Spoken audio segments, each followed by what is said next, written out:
So now it's my honor to introduce a great servant leader this morning to help us kick off this new school year. Though not a graduate, our guest speaker is someone that exemplifies the core values of Williamson, with faith being the foundation for his life of service. Deacon Nathan Gunn is the initiatives coordinator for Young Life Global Cities and the Eastern Division, and has a special emphasis on ensuring collaboration between Young Life and the Catholic Church. Deacon Gunn is a permanent deacon in the Catholic Diocese of Syracuse, but his full-time role outside of his parish assignments is working for Young Life. He began working for Young Life 30 years ago, mainly around Syracuse and central New York, and now serves in the major cities of the Northeast and on the Young Life Global Cities team, which serves the largest 25 cities in the world. Young Life is a global ecumenical mission that introduces young people to Jesus Christ and helps them grow in their faith. It has relationships with over 3 million young people in over 100 countries. Christians come together in Young Life to reach out into the community and build relationships with students in order to share the gospel and help ignite or reignite a young person's personal faith. All over the world, Young Life works with parishes, dioceses, archdioceses to help fulfill the new evangelization and reconnect young people back to their personal faith in churches. I heard Deacon Gunn speak at Man Up Philly 2 years ago and was really inspired by his story and his message. Man Up Philly is an annual full-day men's spirituality conference held at Cardinal O'Hara High School. Nearly 1,000 men showed up to spend their Saturday listening to faith-filled speakers share their stories. It was a great day. Deacon Gunn shared the stage with a couple other great speakers, including Philly's Hall of Famer Mike Schmidt, who was great, but most of the people I know really felt the highlight of the day was his talk, Deacon Gunn's talk. With the help of the trustee, John Stuckey, we were able to connect with Deacon Gunn and invite him here to speak at our convocation. John and Lori Stuckey, who are here with us today, have been heavily involved in Young Life for many years and really helped Williamson get better connected to that great organization over the years. So thank you guys for that. Deacon Gunn earned a Master of Arts in Theology at Fuller Seminary and a Master of Arts in Biblical Theology at John Paul the Great Catholic University. He teaches theology and scripture for the Roman Catholic Diocese of Syracuse. He has written 2 books, Lead Like Mary, a biblical primer on the Marian leadership, and A Rule of St. Nicholas, How to Save Yourself and Your Family from a Modern Western Christmas. Both are available on Amazon.com. He lives in Syracuse, New York with his wife Tammy, and they have 2 adult sons, grandson, or not yet. One's married though, right? Yeah, well, maybe soon. Ladies and gentlemen, please join me in welcoming Deacon Nathan Gunn.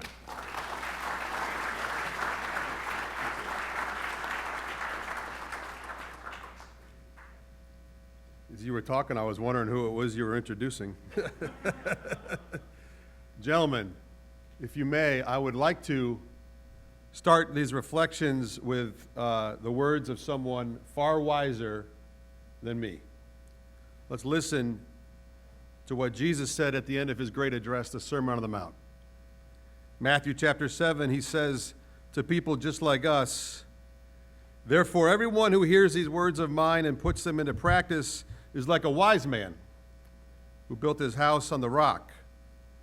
The rain came down, the streams rose, and the winds blew and beat against that house, yet it did not fall, because it had its foundation on the rock.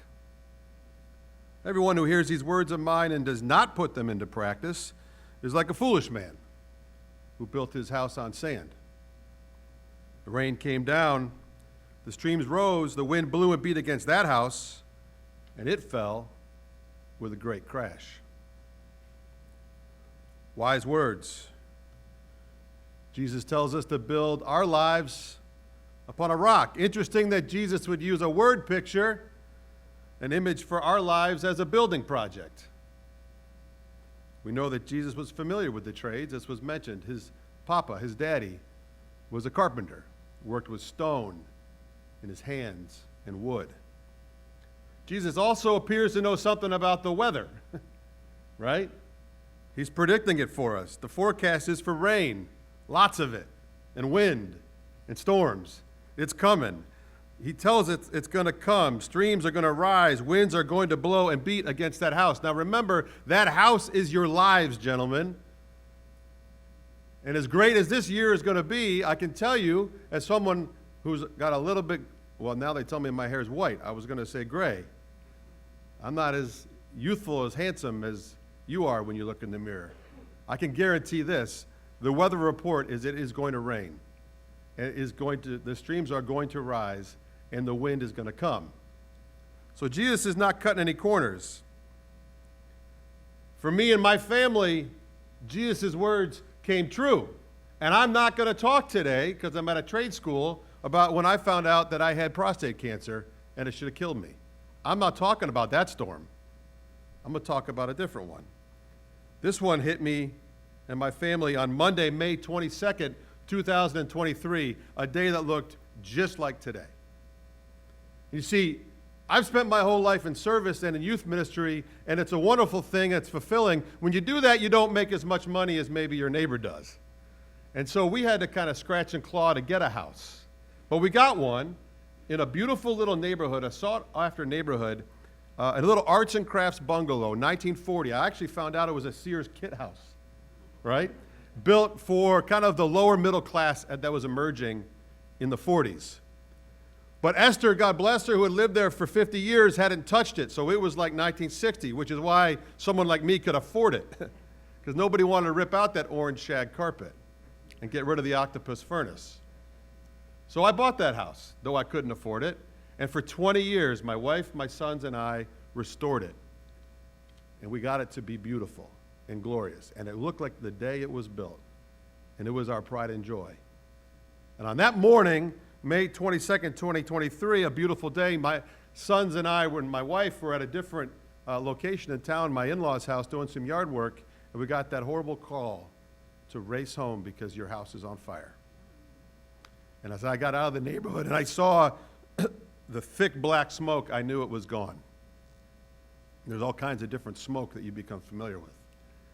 And when I got into my neighborhood, there was 5 fire trucks fighting my fire to not necessarily save just my house, but our neighbors. The fire was so hot that my neighbor's siding was melting, and they were spraying down their house. Media was showing up, we were shooing them away, the neighborhood was coming together. It was a terrible scene. They carried out the body of my beautiful little dog who had died from the fumes. Thank God he wasn't destroyed. And you take quick inventory of your life at that moment. And I'm not going to go into that story because that's not even what I want to tell you. When we went to bed that night, and I kind of laughed. All I had was my pickup truck, my neighbor's shorts, a t-shirt, and my flip-flops. And I said to my wife, when I die, could this be all that I have left then too? Because this feels kind of freeing. Because this is reality. Well, friends, insurance is tough. And everybody that came to me said, oh, it's too bad this didn't happen to you 3 years ago. 2023 was kind of the crest of the top of the inflation crisis, especially in building homes. I don't have to tell you. And they're like, tough timing, Gunner. And I thought, I need some help. Now, insurance will cover a lot, but it's not going to come close to rebuild a quality home like that. Now, I went on that Thursday morning. That was a Monday morning. On Thursday morning, I went to my men's group. Mike, you got a men's group? I got a men's group. Get yourself a men's group. And we would meet whenever I'm in town in the back of a Wegmans grocery store at the cafe, and we just open up the Bible and try to figure out how to build our lives on the rock. We drink coffee. Well, this time, everybody came. And everybody came, meaning one of my friends, a man named Fergal McCall, came. I'm going to tell you about Fergal in a second. Fergal, at that point in his life, was the premier luxury home builder in central New York. If you wanted a 9,000 square foot home built on Skinny Atlas Lake, you dreamt you could get Fergal. Okay? And Fergal was in my Bible study when he wasn't crushing it working. Fergal was there that morning. We spent the morning talking about the circumstance and all that had gone on. And as I walked out to the parking lot, Fergal, who's not a man of many words, put his arm around me and he said, when you're ready, I got you.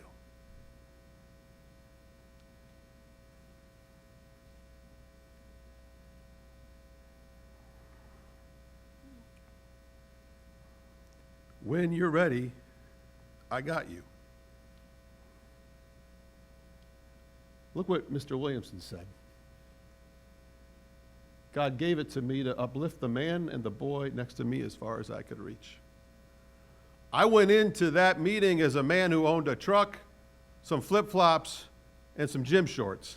And I came out with Fergal McCall, which meant I was the richest man in town.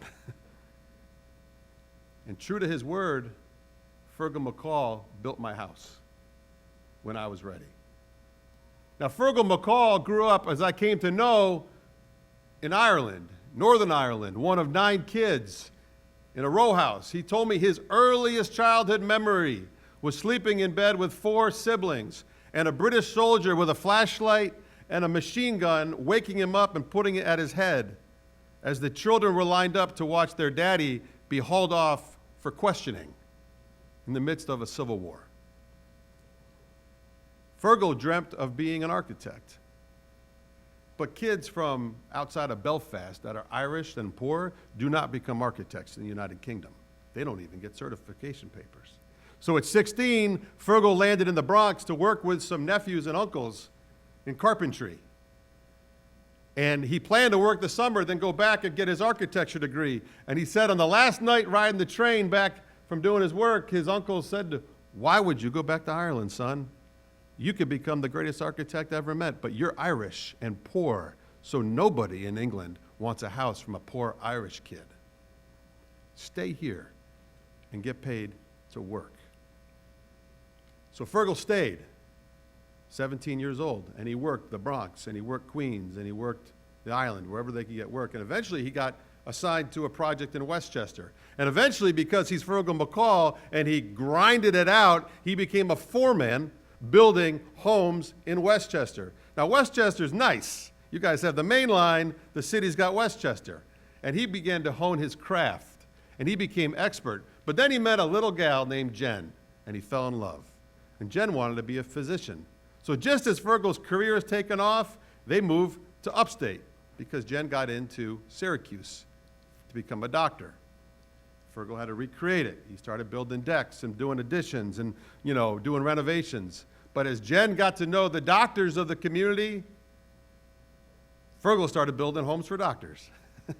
And then once you start doing a quality product with people who have money and means but don't know how to get quality people, his business took off, and Kings Fort Builders became the premier place in Syracuse to get a luxury home built.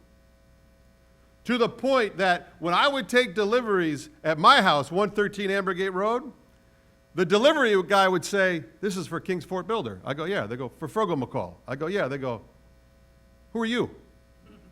I go, "I own this." Now, there's nothing there, just a pile of smoke. They go, "Fergal doesn't work in these neighborhoods anymore." I said, "He works in this one." And they'd said to me, "Who are you?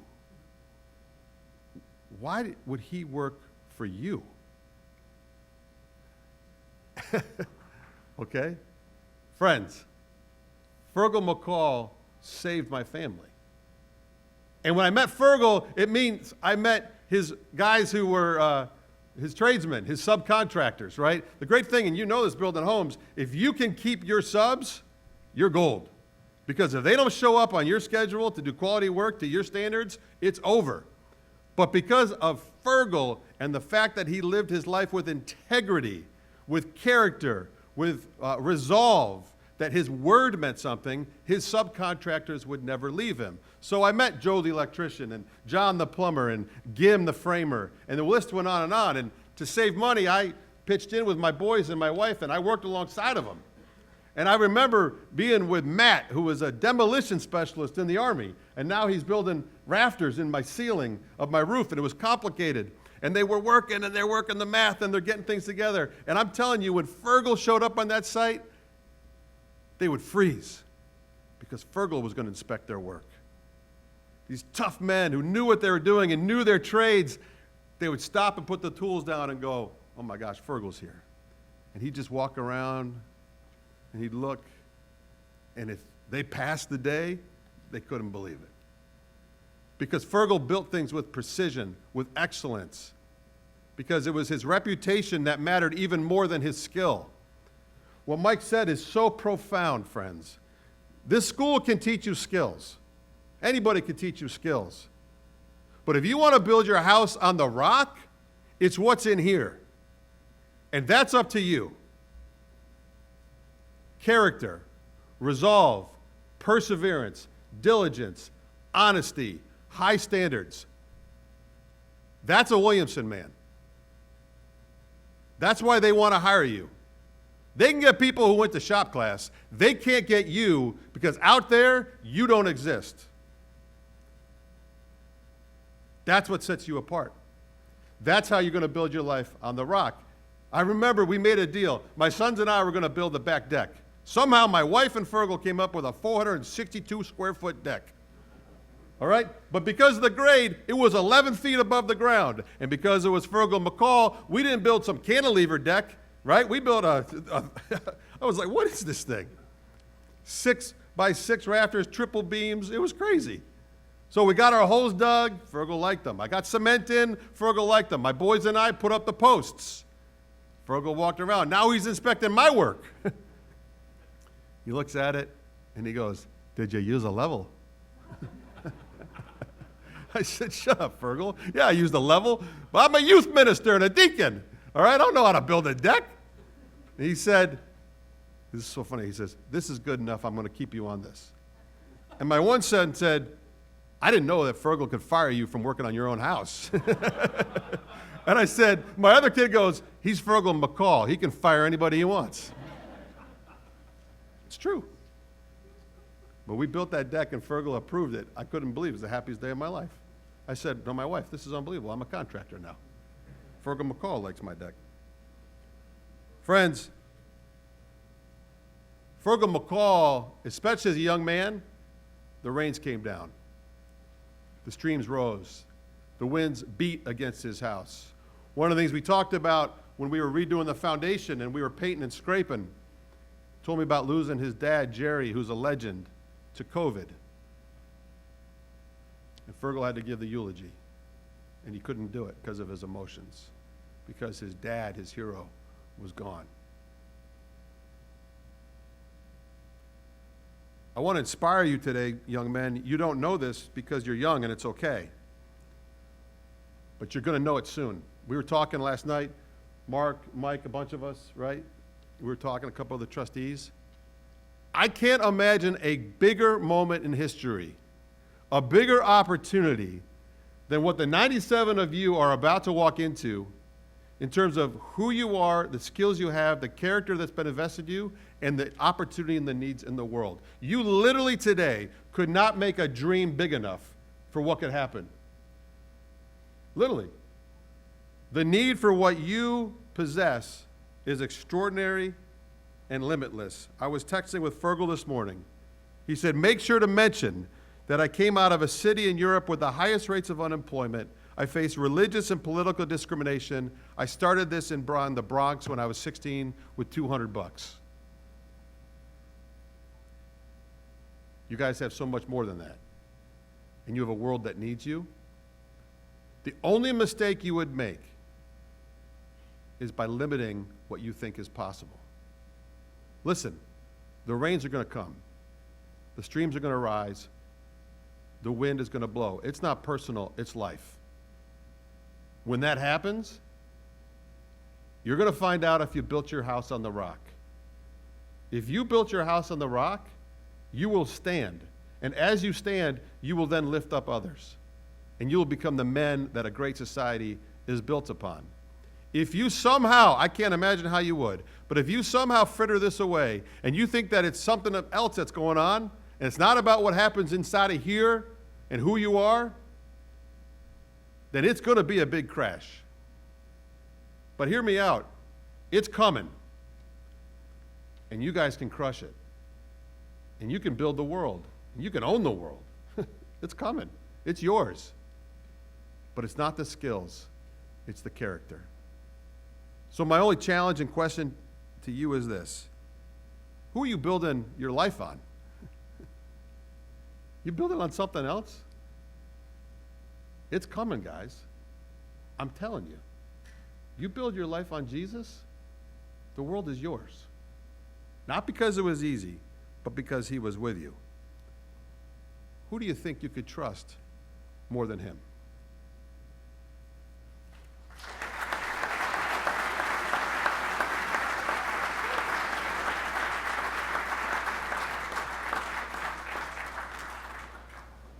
Deacon Gunn, thank you. I mean, that was, what a way to kick off the year.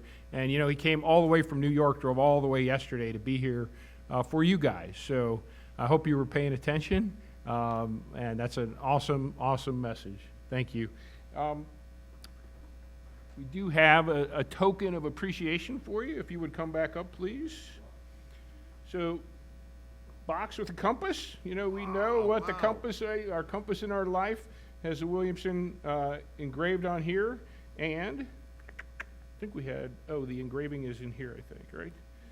So Deacon Nathan Gunn, keynote speaker, Convocation, September 4th, 2025. This was under the direction of Rich Graham, who you met out on the staircase, and machine students that did this, made this for you. So there you go. Congratulations. Beautiful.